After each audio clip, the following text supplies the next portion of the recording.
તો અત્યારે આ જે એક વાઇબ્સ આ મૂવીનું આપી રહ્યું છે પંકા ફાસ, ને પંકા ફાસના પણ શબ્દો અને આ ગીતનું કમ્પોઝિશન આપે કર્યું છે. તો અમારી ઈચ્છા જ છે તમામની કે એકવાર અમે સાંભળીએ આપણા. ચોક્કસ, કેમ નહીં. એ કાળી કે ધોળી મને ગમે ઈ હાલ છે, ઈ વાત નતો કરતો હું છોડીને. કાળી કે ધોળી મને ગમે ઈ હાલ છે, વાત નતો કરતો હું છોડીની. બાટલીની વાત હતી પણ તું ખીચાણી, મારી જાનોડી ગઈ મને છોડીને. તે દીનો મનમાંથી ઉતરી ગયો તો ને પછી તે દીનો હાવ હતો બંધ. પણ આજે તો જોન મને પકડીને પાયો ને તોય પીધો મેં તો આસ્તે.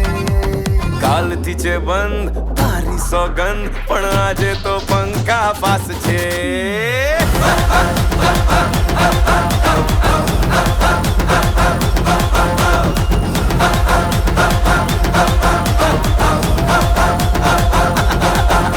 તો આ સોંગ